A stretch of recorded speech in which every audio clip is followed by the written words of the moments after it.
اور میرے اللہ نے میرا اس وقت ساتھ دیا جب چاروں طرف مجھے اپنی ہار نظر آ رہی تھی۔ ہمیشہ الحمدللہ کہیں اور یاد رکھیں آپ کی زندگی ہزاروں لوگوں سے بہتر ہے۔ چن لے مجھے بھی اپنے سجدے کرنے والوں میں، اے اللہ۔ کب تک بھاگتا رہوں گا تجھ سے تیری ہی دنیا میں۔ اگر ہم یہ کہنے کے بجائے کہ دیواروں کے بھی کان ہوتے ہیں، یہ کہنا شروع کر دیں کہ فرشتوں کے ہاتھ میں بھی قلم ہے، تو ہمیں لوگوں سے زیادہ اللہ کی فکر ہو جائے گی۔ جب ساری دنیا موقع دیتی ہے تو اس وقت بھی اللہ آپ کے ساتھ ہوتا ہے۔ کبھی نا امید مت ہونا، اللہ اپنے بندوں کو مصیبتوں سے آزماتا ہے، اور بے شک ہر مشکل کے ساتھ اس کا حل بھی ہے۔ توبہ کا برتن چاہے کتنی بار ہی کیوں نہ ٹوٹ جائے، اس ٹوٹے ہوئے برتن کو اس خدا کے پاس لے جایا کرو۔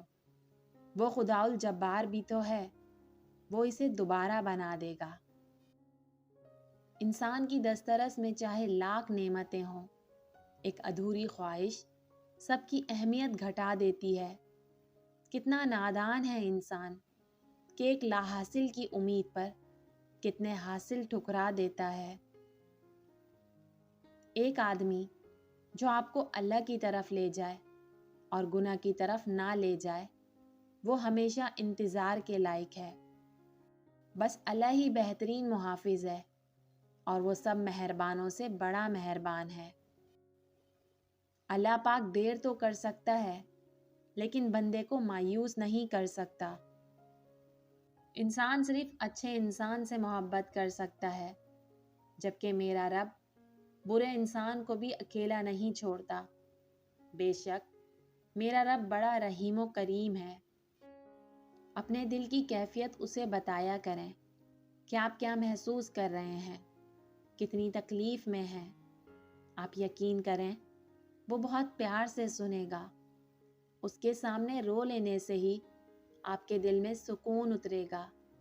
بے شک وہ دلوں کا ہمراز ہے۔ مومن بندے کی نشانی یہ ہے کہ جب اس کی موت کا وقت قریب آ جاتا ہے تو اس کے چہرے پر مسکراہٹ بھی آ جاتی ہے۔ اللہ فرماتا ہے، جب کوئی تم پر ظلم کرے تو میرے انتقام پر راضی ہو جاؤ، کیونکہ میرا انتقام تمہارے انتقام سے بہتر ہے۔